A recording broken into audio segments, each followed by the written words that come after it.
Hello guys, welcome to 5th Generation Hobby Shop and welcome to another unboxing and testing po. So meron tayong ngayon ditong bagong unit na i-unbox at ating pong itetest. This is the Sig Sauer P365 airgun pistol. This is compact pistol po. Chambered in 4.5mm steel ball. Bolitas po yung kanyang bala. Ayan po yung magnet. Ayan. 4.5mm steel ball, tapos yung kanyang propellant po is CO212G. Disposable po itong CO2 na to. This is 60 shots more or less. And it also comes with safety guide. Yan. Sig Sauer, Sig Airguns. Okay, this is P365 by Sig Airguns po. Yan, it's a compact pistol lang po siya, no, compact. Yan. Maliit lang siya, maliit.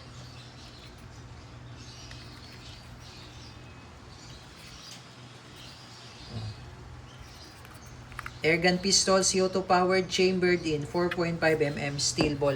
So ito po yung kanyang specs. Pakita ko lang sa inyo yung kanyang specs. So ito yung kanyang specs. Naka 3 dot, high visibility fixed sight. Tapos naka ambidextrous safety, mag release, ergonomic textured grip, all metal slide, naka integrated reel system, 20 rounder CO2 mag.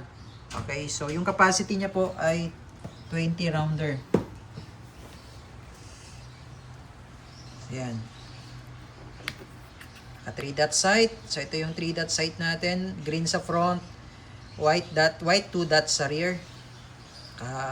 Naka ambidextrous safety na rin siya. Ayan. Kabilaan po yan. Ambidextrous safety. Okay, naka-textured grip with markings po ng Sig Sauer. Ayan.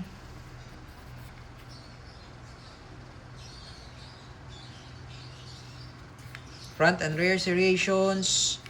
Tapos integrated rail system na pwede nyo po siyang lagyan ng flashlight.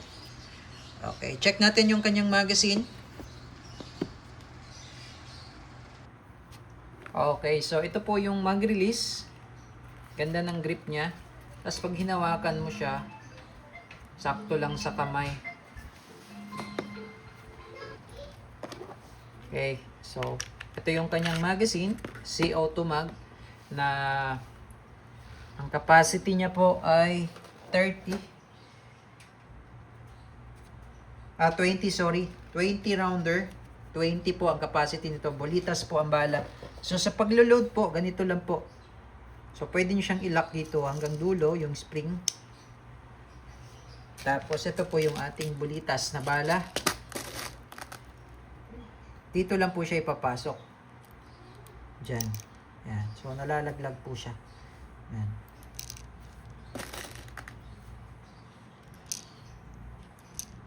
So, ganun lang po ang paglo-load. So, 20 rounder po. 20 yung capacity po nito.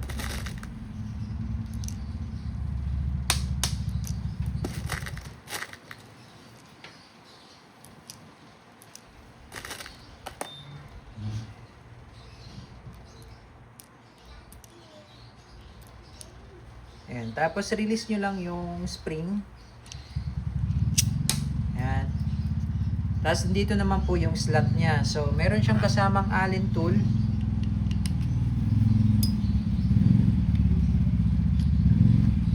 So, ito po, nilagyan ko na po ito ng silicone oil. Patak lang ng konting silicone oil.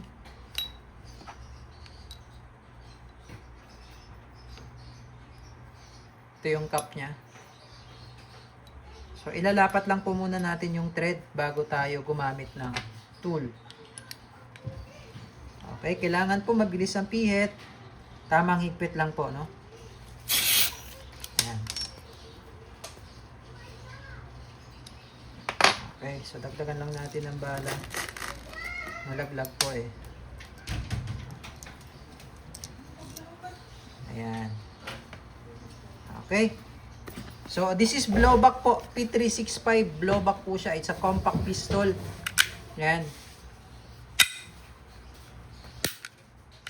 So, check natin yung safety. Yan. So, it's a blowback. No, ang liit lang niya. Oh. Pag walang magazine, oh, Kasing haba lang ng palad ko. Yan, pag may magazine, yan, sakto-sakto lang sa grip. Yan, by SIG Airguns. Okay, so testing po natin. Testing po, SIG P365 Airgun Pistol. Compact lang siya talaga, compact. Oh, napakaliit niya na, slim. Chambered in 4.5mm steel ball, CO2 powered. Okay. Yan. Ang ganda ng sight, oh. Firing. Wow.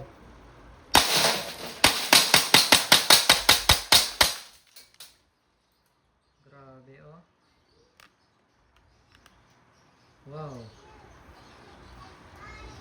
So, pag wala na siyang bala, nag-open slide, i-release magazine, pero may CO2 pa po yan, no?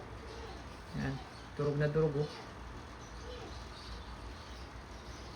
Tapos, hatak parang sa Glock. Para siyang sa Taurus din yung style niya, no?